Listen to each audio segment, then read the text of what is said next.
All right. So, hello everyone. I want to welcome you at our webinar on the topic of Sustainable Development Goals and Sustainable Development Goal number 4, which is quality education.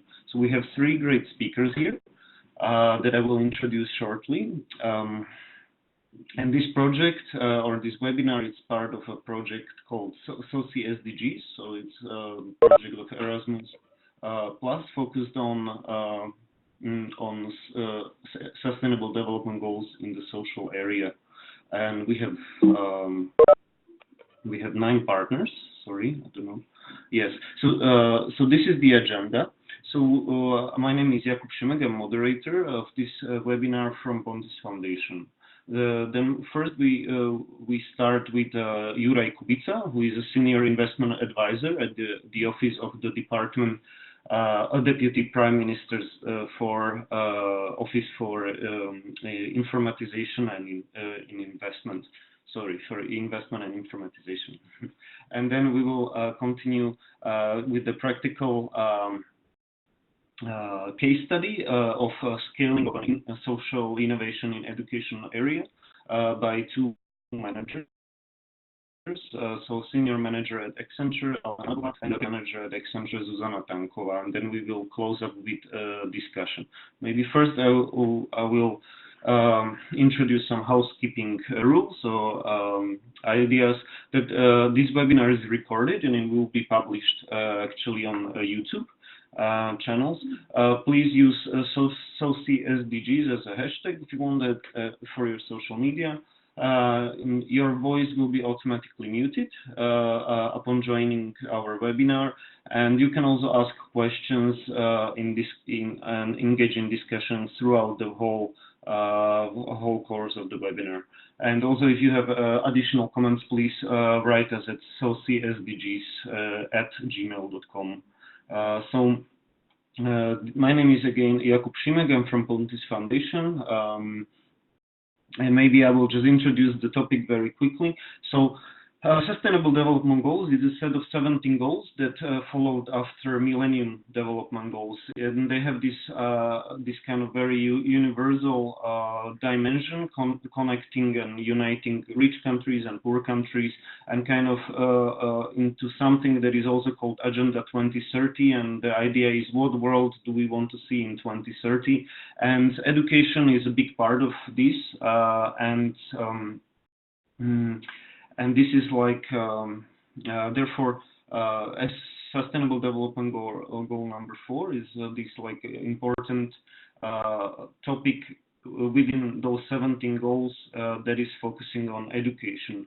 And the name, their quality education is important because it's not just important to get all the kids into school and ideally all the kids to finish the school, but it's also important actually to measure actually if they have learned anything at all. So basically the SDG4 aims to ensure inclusive and equitable quality education and promote lifelong learning opportunities for all. But also the United Nations currently states that the progress on SDG4 or the quality education is quite limited, because actually if we take the global context, half of the children currently are not learning, meaning like they're not reaching minimum proficiency levels in numeracy and literacy. Maybe in Slovakia the context is around like 1/3 or a bit less than 1/3, maybe 28% if I remember correctly. But if we take the global context all around the world, it's like half of the kids are actually not learning despite being at school, not reaching out progress. So there's looming like artificial intelligence and some kind of resulting job displacement that might endanger jobs not just for low-skilled people but also high-skilled professionals like radiologists, for example. So there are a lot of questions regarding the future and the future of education, and Sustainable Development Goals play a big role. So maybe now I would invite Juraj Kubica to talk about this from the the view of the Deputy Prime Minister's Office for Investment and Informatization. So just a second. Just hi. Hi. And we don't know how to hide this, right? It's okay. No, but we need to change the Okay. yeah. Yes. You see?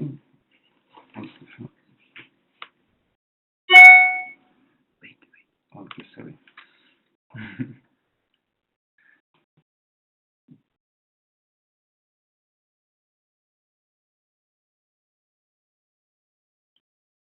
Okay, just a second. Yes, we can get it. Okay. So does it work? Thank you. All right. Please.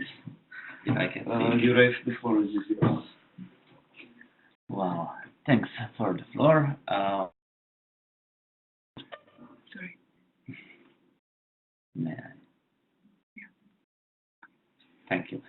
As Jakub mentioned, I come from the Deputy Prime Minister's Office for Investments and Informatization, and now I'm going to tell you a very short introduction to our process of developing vision and strategy of Slovakia's development until 2030. Now, how to put it down? First, yes, we have these 17 Sustainable Development Goals, which you, of course, know very well. You are very familiar with it. But most of the countries are not introducing or not developing all the goals at the same moment. We need something how to grasp them. 17 is just too diverse to do something efficiently. So our way was to combine a few of these goals together, sometimes interlapping, sometimes combining, and after a long participatory process, we made these 6 goals. Especially one of them is not education as a special goal, but education is a principle which is going into a few other goals at the same time. It doesn't diminish this goal. It's as important as others, but it's part of the poverty reduction, it's part of the transition towards environmentally sustainable development, and it has its own goal, education for life in dignity. This process was quite long. As you can see from this short overview, we made this stakeholder participation into national priorities, and then when we settled these priorities in the government by a dedicated resolution of our government, we started work on the vision and strategy because it's unbelievable, but our government had not so far any long-term vision which would overarch all other sectoral strategies. This intervention pyramid, as we call it, is showing the basic principles in the top. It's usually these international development goals, and then going down to the investment plan, which is saying where exactly we are going to invest millions of euros from national and international funds.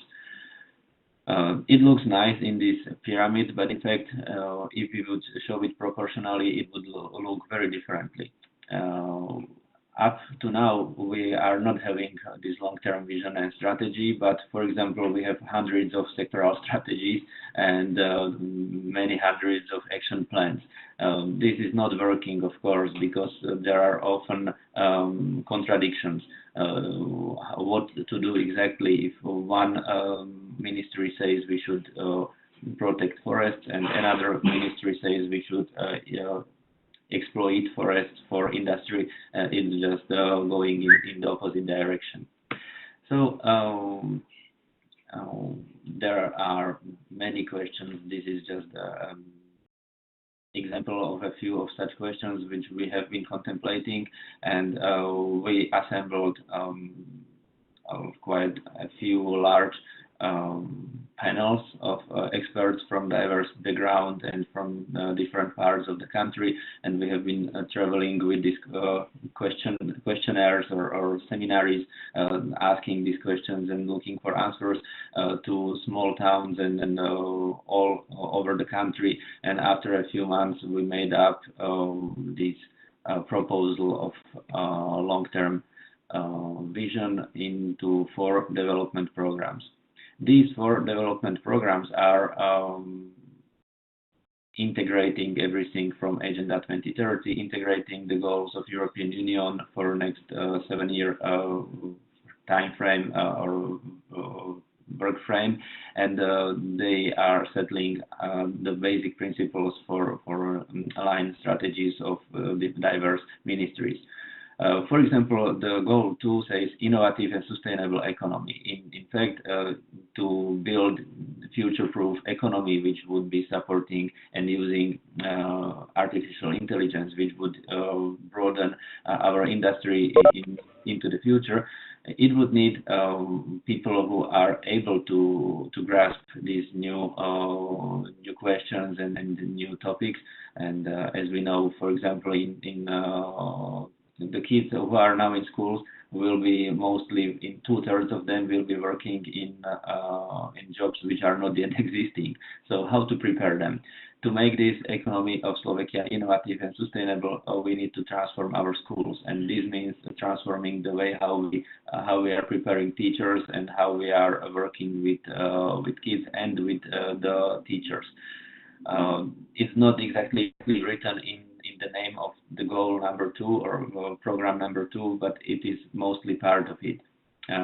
Also, quality of life for all means that high quality education must be available to all the people in Slovakia, not just rich people or people who are taking care of their kids, but for everybody, because it's cheaper for the country to have high quality education for everybody than to catch the tiger by tail and run to save people who have passed through the education system without real education. So that's the basic way how we are preparing our topics. We believe that soon it will be approved by government and by parliament. And thank you for your attention. I think that Jakub now. Thank you, Jure. Thank you very much. So for a great overview on how we actually need to combine a great overview of the 2030. Okay, and also a great overview on about why it's important actually to invest in education and focus on making it more compatible with the idea of 21st century skills, or make it more towards the future needs of not just our economy, but also of humans, and the way how we interact with each other, the way how we care about the nature, the way how we actually prioritize the goals that are long-term and the goals that assure the long-term survival of actually humans and other species on the planet. So, but now I would like to give a floor to one practical example that, in my opinion, shows it's an example of when a company takes something that we call skill-based volunteering or corporate volunteering very seriously. So the company Accenture and their Slovak local team, they developed a project or a program out of a single ad hoc event or annual event of hour of code, and they developed it into and scaled it into something that now actually has a macro impact in the whole Slovakia, or national impact actually around 10% or more than 10%. They will know the current numbers, but last year was more than 10% of Slovak primary school students actually joined the coding competition they helped to run, and they helped to train the teachers, and they helped to set up the system. But they will explain everything themselves. So now I think I would like to invite Alena Kanabova to take my place and tell you something about Slav Code, their project. Hello, everybody. My name is Alena Kanabova. I'm from Accenture, Slovakia.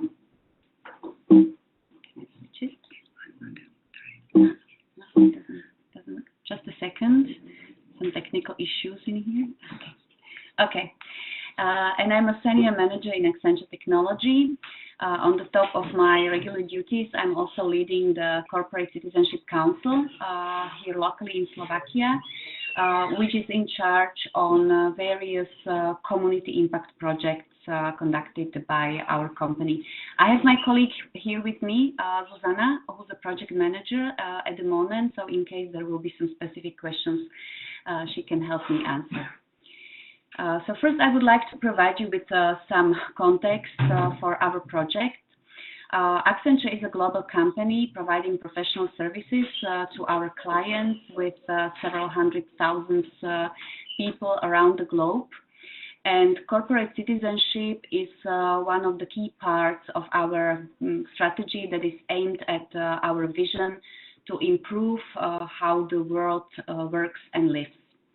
The cornerstone of this corporate citizenship strategy is a program that is called Skills to Succeed, within which we are aiming at equipping people with the skills to get a job or build a business, but not only from short-term perspective, like to fill in the employment gaps, the immediate employment gaps on the labor market, but also we are looking more to the future, especially in the context of evolution in digital economy. So more and more we are looking at younger beneficiary groups to equip them with skills which will be needed for them to succeed in the digital economy's labor market. How we do it? We partner with various partners, either NGOs or other companies and other institutions for efficient delivery of the programs and projects that we support. I will skip the video now. You will receive it. You will receive the link. But actually, the video is talking about building the new skills. In Accenture, we conducted a research 2 years ago, which was actually identifying 6 key skill families which are important to succeed and thrive in digital economy for a workforce. One of these skill families is digital skills, which means know how to use, manipulate, and create technologies and data. And we, as a technology company here locally, decided that we will, on the top of supporting general activities with aim to improve the Slovak education system, we are focusing on these digital skills because we believe that this is the area where we can bring the most value. There were some statistics mentioned by the speaker before myself about the future of workforce and about the fact that the digital economy is actually changing the landscape significantly, and we really need to do something about it to prepare our young generation so they can succeed in their future life. Are the Slovak schools prepared to provide our kids with sufficient tech know-how so they can succeed in the future? Well, we believe that the answer is no at the present situation. When we look at the situation at Slovak schools and specifically at the computer science education, we can see that 45% of Slovak schools do not have a single teacher qualified to teach computer science, and then there is another big portion of schools which have only partially qualified teachers. What we see is that the tools to teach quality computer science lessons are missing, obsolete, given the pace of digital economy development. Yeah, the technology is changing very quickly, or they are expensive for schools to afford them. And last but not least, the computer science is actually the area with the biggest wage gap between the education and the private sector. So if somebody can code, they will rather go and work as a programmer in a private company rather than teaching kids how to code at school. So how can we tackle this issue? How can we change it? Well, we in Slovakia launched a project 4 years ago, which is called SlovCode, or Slovakia Loves to Code. And we decided to invest our energy and some resources into a fundamental change of how computer science is taught in Slovakia through providing elementary school teachers with the knowledge to teach quality computer science lessons and provide really good fundamentals for our kids with respect to computer science, despite the fact that they are unqualified and they cannot code, for example, themselves. Because the situation in many schools is that computer science is taught by art teacher or teacher of languages, etc. So usually kids at the lessons are playing or they are watching YouTube, etc. And they are not learning the skills that will be needed for them to really be able to co-create the technologies or to work in the jobs that will require some literacy with respect to digital technologies.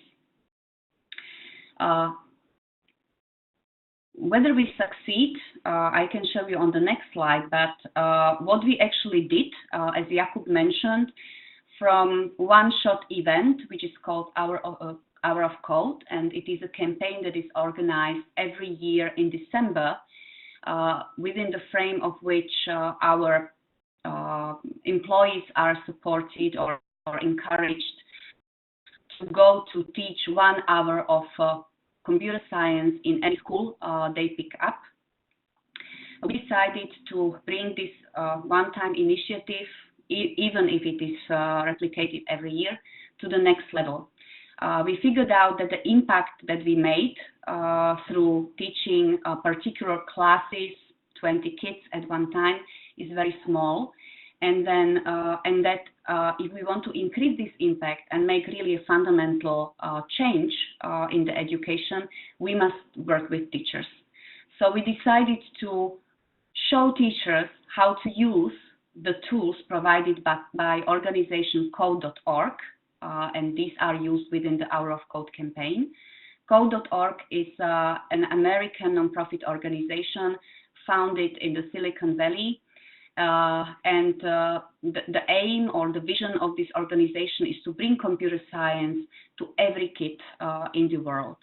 So they prepare a content on their website full of multiple training courses, short-term, long-term, with a different level or at a different level of knowledge of computer science, starting really with fundamental concepts up to very advanced concepts and actual coding using the languages like JavaScript, HTML, etc. And basically what we did, we introduced these tools to Slovak teachers and encouraged them to start using these tools within their day-to-day practice. What is also important, we were able to do it with minimum financial investment or resources. We tested the project idea initially, and then in partnership with other organizations and really leveraging the partnership ecosystem, we were able to scale up the project in later phases. So when we look at the results, we can see that in initial 3 years, we actually trained more than 300 teachers with our 20 volunteers, consultants from Accenture, and then we were able to reach out to 9% of Slovak schools and maybe more than 10% of Slovak pupils of elementary schools. And then this year, due to the fact that we were able to scale up significantly our projects, the forecast is that we will train additional 1,000 teachers, and thus we will overcome the threshold of 20% critical mass of change agents, which is something that we aim, because then we believe that the change itself starts spreading and replicating, and it will be adapted into regular teaching practice around the country. So what was our approach, or what are the basic components of our approach? I have mentioned using the core.org website for the content of the training, but what was also important in order to reduce barrier of its use by local teachers and students was to translate it into Slovak. And this was actually done by our volunteers as well. So we actually added Slovak language option to this website. This website is available in multiple languages. It was partially translated into Czech, which is very similar to Slovak. So we started with using the Czech version at the beginning, but soon we recognized that it's a certain barrier, so we had to invest into the translation of the website. We also became an official partner for code.org in Slovakia. We picked Teach the Teacher approach as one of the two usual methods that we use in delivery of our projects for our clients in the business that we do. So imagine if you teach 20 kids for 1 hour, and then you teach one teacher who can work with these kids, teaching them coding within the whole school year, and working with groups of, I don't know, 90, 100 kids. The impact is immense. The third aspect and approach that we also very often use when we deliver a project for our clients, and we applied it also in corporate responsibility area, is pilot rollout approach. So when we came with an idea to organize this Teach the Teacher training, we really did not invest much into the preparation. We just said, okay, let's try, let's be agile.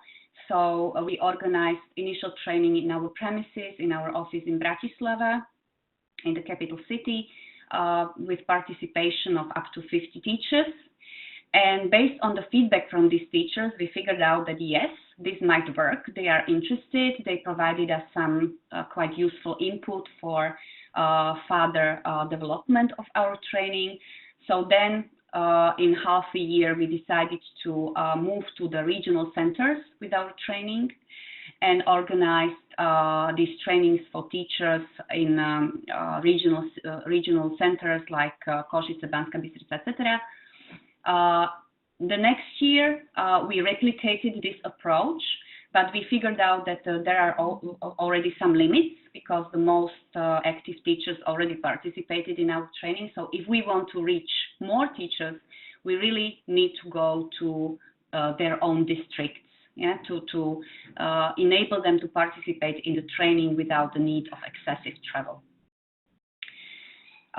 What is also important, and what was actually developed based on the teachers' feedback, we figured out that we need to provide teachers with some additional materials so they can really have the adoption, so the adoption of the knowledge into the teaching practice as easy as possible. And therefore, we prepared a teacher handbook, which actually maps code.org courses into the requirements of the state education program for computer science. So they know in which grade, for example, they can use which course. And also, we are providing additional support to them through the dedicated email address, through the Facebook group that we established under the slogan, "Let's teach computer science differently," and so on. We could not do this without partnerships with non-profit organizations and other partners. The crucial role at the beginning was played by Pontis Foundation, which is Accenture Slovakia long-term partner in corporate responsibility area. They are actually administrating our Accenture fund, which is used to finance our community projects. And basically, they helped us at the beginning with promotion of the training, with contacts to the schools in regions. So the principals, for example, could perceive this as really a good event because they did not know Accenture at all. Later on, they also helped us with teachers' registrations. They provided some capacity to support us, and they do it until now, basically. There are some other nonprofits which are involved in the project. Some of them making promotion of our trainings for free within their communities. These are organizations involved in education, actually. Or there are some of them with whom we organize dedicated events within the frame of the whole program. Also, a crucial part of schools. In order to save funding, we actually try to find schools in the regions which can provide their premises for training delivery. So basically, there is a school in one district that is willing to provide their computer science classroom, and actually teachers from other schools in the city or in the villages around can come and participate in our training. And they do it completely for free. And then the third important aspect, and I will maybe switch to another slide with the partnerships, is partnership with other companies on the platform that is called Digital Skills Group within the Business Leaders Forum. Business Leaders Forum is an association of socially responsible companies in Slovakia, which was created in order to promote corporate social responsibility locally. Last year, we received a national award via Bona Slovakia in the category of social innovations for this project. And this was actually a trigger for other companies to join us and really to join forces for higher impact. So we have other companies like Asset, Orange, Telecom, and TNT, some of them even our clients, who basically either provide their own volunteers to deliver the training in the regions, or they participate in the translation of code.org, or they simply provide some financial funding, for example, to print the teachers' handbooks. So all this ecosystem actually made the delivery of this project highly efficient with a really very good cost-impact ratio with almost zero marketing cost. Coming back maybe a little bit, I can speak a little bit about using code.org because this is also something which is quite innovative, not only in local conditions, but when we discussed with our colleagues from Accenture abroad, they know the site, but they never thought it could be really leveraged in a long-term computer science classes. What is good, that is really updated on regular basis, and the new content is always added, also reflecting the change in the technologies appearing on the market, for example. It's very easily adaptable by teachers because it provides the tools which are specifically designed for them. So they can easily create a class there, they can track the progress of their students, etc. Suitable also for unqualified teachers, so those who cannot code themselves can teach coding, actually. It's very attractive for kids. They think that they are playing, not learning something, because the environment is very attractive. It is in the environment of Star Wars, Frozen, Minecraft, etc. It's also suitable for children with special needs, for integrated children. We have very nice feedbacks from teachers who were able to involve kids, for example, with dyslexia, etc. They can be used long term, and what is a very big advantage, everything is for free. not only from the perspective of these tools that we provide, but also from the perspective of our training. This was actually the basic rule that we defined at the beginning. Also, when we discussed partnership with other companies, we want to keep this training for free for teachers to reduce any potential barrier of their participation in it. Okay. Maybe coming back into the slide with the partnerships. I mentioned that other companies provided their volunteers, so currently we have around 100 volunteers trained to deliver the teacher training. 80 of them are really active, I must say. And what is important, companies Assets and Orange brought also their content. They contributed with additional content into our training, which is related to the internet security or digital security, how to behave on the social networks, how to define your password, etc. All these topics which are really relevant even for small kids and should be taught at school, because these young kids have access to internet from early age, but they actually don't know what to afford to do on the internet, and sometimes it can be very dangerous. When I was speaking about volunteers engagement, so I would like to add that the project itself was started by the group of 5 to 10 people. Some of them exchanged over the time, but we have within Accenture, we have a stable group of 20 to 30 people who participate in the project. And the fact is that it's one of the most attractive volunteering opportunities that we can provide to our people, because it's linked partially to our business. They can really see feedback from the teachers or even from the kids on site immediately, so it gives them a lot of motivation. Many of them help us with finding the schools in the regions and with promotion of the trainings, for example, in the towns they come from, and often they come deliver training in their local communities they come from, and they perceive it as a very nice opportunity to pay back to the environment they were raised in. How we were able to measure the impact. Already after the initial trainings that we organized, we decided to organize a competition for the involved teachers to motivate them to start using the new knowledge in their teaching practice as soon as possible.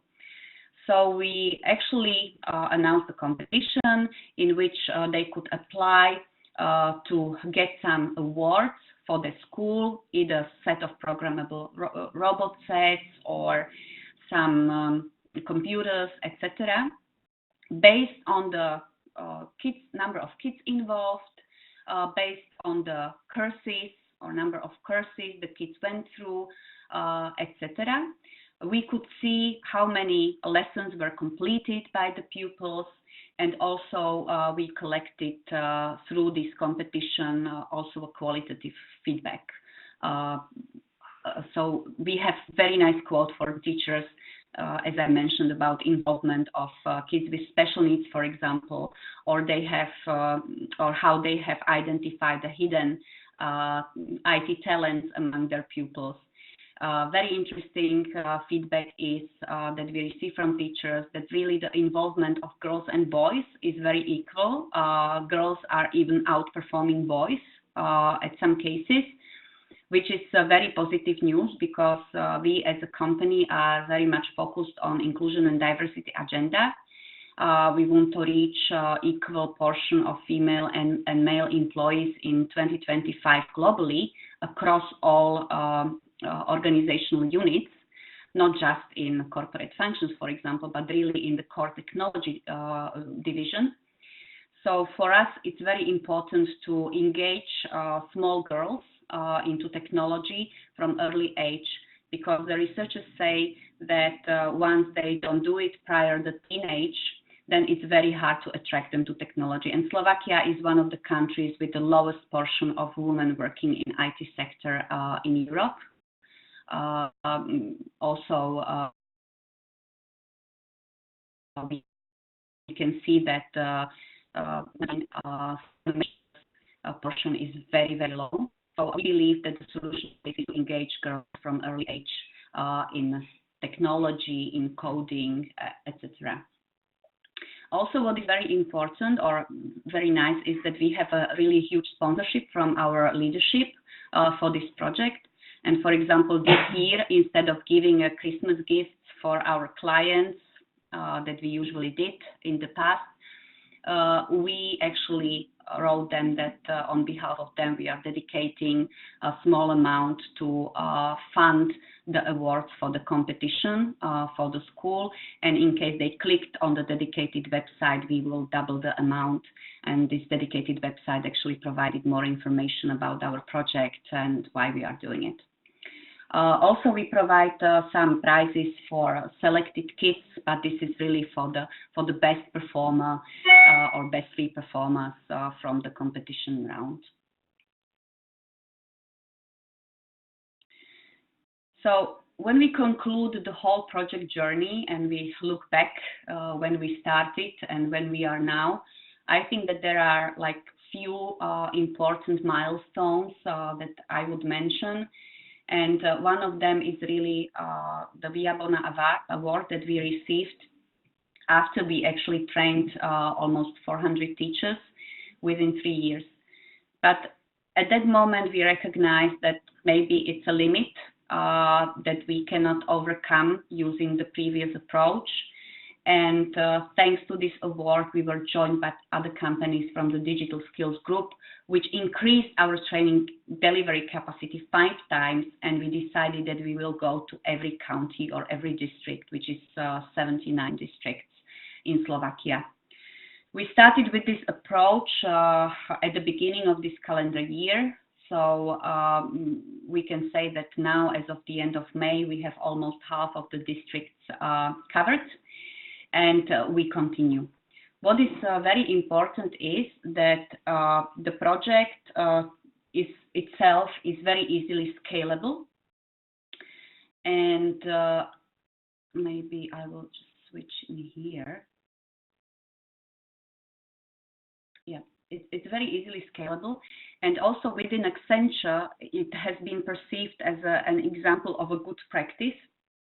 The innovation of the project is that many local Accenture offices are involved in Hour of Code, but nobody actually thought in involving teachers and boosting the impact in a way that we did. So we are doing the promotion also internally within Accenture. We have an entry in our internal knowledge exchange database. We presented our projects several times within the Global Corporate Citizenship Network. And for example, this year we participated in an internal competition that is called Greater Than, where you can nominate any project either from core business or from human resources category or from community category. And out of, let's say, 3,000 entries over the globe, we ended up between the semi-finalists, and in our community category, we actually ended up on the 4th place globally, which is immense result for this type of project, because you can imagine that the winners are usually those bringing really a nice technology solutions with social impact into the life. For the next year, for example, we are in discussions with our colleagues in Hungary, which is facing very similar situation in computer science education than in Slovakia, and we would like to roll out the project also there. Maybe the last note. This is not an isolated activity or initiative that we are conducting with respect to digital skills building. It's a part of overall local strategy focusing on this area. So this is just the one beneficiary group that we are tackling with this activity, elementary school kids or elementary schools up to 15 years. But then we have a specific focus also on girls I have already mentioned, we have a certain overlap in here, but we also organize and participate in dedicated projects to support girls and women and their participation in IT sector. And also we support a lot of reskilling initiatives, either our own or initiatives delivered in cooperation with our partners to bring more people into the IT sector. On the other hand, address the issues with unemployment, for example, of young university graduates or women, or we also organize some courses for immigrants, etc. So it's, let's say, the program as such focused on digital skills building. Okay, if you want to more know about the concept that I mentioned, the new skills, there is a link in the presentation to Accenture site, which provides much more information on it. Also, the whole framework of new skills, but also other materials about future workforce and its inclusion in the digital economy, with specific focus, for example, on the new skilling programs and how these programs actually shall look like to bring the impact, which is going to be very relevant, for example, in Slovakia in the near future, given the fact that our economy is heavily tied to, for example, automotive industry, which is facing the challenges of automation, etc. I don't know whether there are some questions. Yeah, you had some useful links in there also at the end of the presentation. Okay. Thank you, Thank Alana. you. So, the questions. we have the questions. Okay.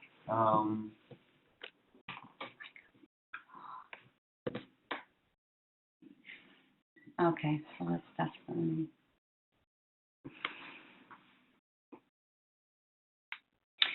Can you share with us whether girl coders are interested, or are your coders boys mainly? No, as I mentioned, it's half to half, because when you start with girls at I don't know, at first, second, third grade, they don't have these biases and prejudices against technology, and they soon recognize they can be as good as boys. But when you start working with them later on, where usually boys have some advantage already because they work with technology more, they are more skilled, etc., they are just ashamed, they are afraid, and they say that's nothing for them. So we see that it makes sense to start at early age.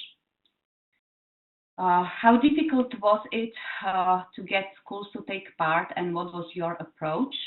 I have addressed it. So first, we used Pontis Foundation and their own network of schools.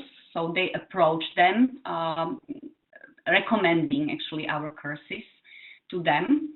Now it's becoming maybe less difficult because people are aware of our project, but maybe Zuzana, if you have any comment, because Zuzana is actually responsible for contacting the local schools and also promoting the activities among teachers. So I don't know whether you want to comment on this. Do you mean about the girl coders? No, about how difficult? Yes, there are actually two ways how to. Yes. Hello, everyone. There are actually two ways, or there are multiple ways how we reach the schools. First way how we reach the schools is via contact persons, people who studied in the region, in any part of Slovakia, and this is the most effective way because they contact their teachers or they contact the principals, and if somebody knows the principal, then it is very easy. If we let's say try to contact the schools just based on email or based on telephone, it's usually not working. On a very small percentage of schools is willing to help us with the organization. And from this point of view, I assume that what is necessary to get the principals or the teachers to understand how important it is that they have qualified teachers of computer science, or how important computer science is, because if they knew, then it would be much easier. And also what we did, we invested quite a lot of our time into the promotion. We participated in the CSR Summit last year. We also go to events organized by some associations of teachers, etc., by some other non-profits which are focusing on teachers. So we try to get as much as personal contact with them as possible, because only this way we can actually explain why it is important. Yes, and also, sorry, it's also about setup of the principals themselves. Some of them are really open for any changes, any new things, and some of them are kind of closed. And also you get a feeling when you talk to them which are which, and that's. Okay, there is another question. What was the biggest challenge when transferring this program to other countries, for example, to Asian countries? Well, I cannot say about the transfer to other countries yet, because we are just in discussions with some other colleagues of Accenture to apply our approach. I know that Accenture globally is supporting Hour of Code, but we are now working hard to really support the scale up and to adoption of our approach in other countries. I know that there are some Asian countries which are quite active. For example, I know that in United Arab Emirates, they do really a lot with respect to Hour of Code. We were discussing with our colleagues in France, for example, a few months ago, who are intending to really organize a huge program, but again, they want to go directly to the kids. They are actually skipping the teachers' part in it. So at the moment, where we see a huge potential for scale up is within our region, not only Hungary, Czech Republic, Poland, for example, but also Italy. Where we already actually exchanged some information with a local organization, which is also involved very much in cooperation with code.org, and we actually connected them with our colleagues in Italy to supply them with a volunteer capacity, so they are able to do something similar that we do here. Okay, I think that's probably. No? These are probably all questions. Please. Okay. Okay. So maybe if I can still maybe ask you the question about the competition, because I think the competition there plays a great role in the scale up and the motivation, setting up the motivation of the children. So maybe just that's the question, like if you think that the way how the competition was set up, so it's like on the level of school, the schools compete, and it's not just single students compete against each other, but it's like per school. If I'm correct, how many lines of code the school produces? How we evolve? Yes, actually we are focusing on long-term courses. Previous years it was more short-term courses. So for this year we wanted to motivate the schools to use the long-term courses as much as possible, and we asked them that okay, there is a long-term course with 20 lessons, so they should do at least 8, because past or the last trainings were 2 weeks ago, so they would not have enough time to go to do the whole course. And we do a ratio of all the students which executed at least 8 lessons of any course per the whole number of all pupils in the school. So we actually like do the ratio to see if, or to give the chance also to the smaller schools. And based on that, the bigger the ratio is, that is the winner. Okay, that makes sense, because this would then prioritize, or how you call it? You would discriminate against small schools, but in the first stages of the project, you started with the big schools to have a bigger impact. But now, when you move into smaller and smaller schools, into districts, and going further into regions, you needed to change the competition rules to make it fair also for small. Exactly. Okay, exactly. Thank you. And we also like award or reward students. All the students which complete whole course will receive a certificate, and small and first 500 you receive small prize. Like the USB key or something like that. Yeah, just a very small thing to motivate them. And there was also some robot. Yeah, what are the first prizes? Yes, there are 5 prizes of microbytes. It's a robot which is programmable, and winning schools will receive the set. Which they can then use in their lessons, actually, so the teachers can work with more advanced concepts with the kids to program the hardware. In the past, we have like Lego robot sets, but we figured out that it was quite difficult for schools to use it because the kids were missing these fundamentals. So we changed the approach a little bit also with this respect. And also we offer, because there is organization ITYT, which gives trainings how to use microbits, because it's more advanced programming to the teachers, so the teachers can ask for the training or can participate and can learn how to use it. Yeah, this is again an example of the partnerships that it's not used just in one program, but we really are searching for the ways how to use this partnership also across the activities that we do. So we, for example, leverage some instruction videos from ITYT to show the teachers how they can work with the microbits that they will receive from us afterwards, etc. Yeah. That's nice. The connection. Yeah, the connection, because when they win the competition, then again they will get some prize that is actually helping them to code. Exactly. Like Yeah, and also another example of cooperation with ITYT is that, for example, this year we organized a coding club for girls in cooperation with them, where we actually tested these more advanced courses from code.org. So the girls were actually coding their own game in JavaScript. So we could test it, how it actually works. And next year we would like to go to more advanced teachers and introduce them these courses, so they can apply in their practice, especially in the second half of the elementary schools or in the secondary schools, and grammar schools, etc. Oh, cool.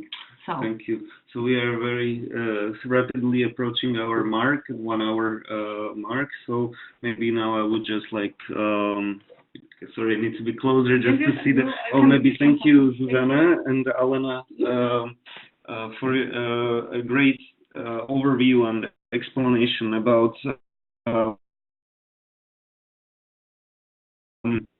how the Slow Code project scale or make available these coding lessons to lots of teachers, also in smaller schools in regions.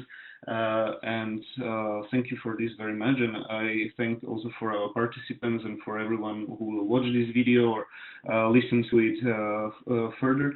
To all the best, and thank you for your attention. And I really hope that this Slow Code project and similar kind of projects that have this idea of doing things that are scalable, that use and leverage other resources, open source and free resources like code.org, that leverage the work of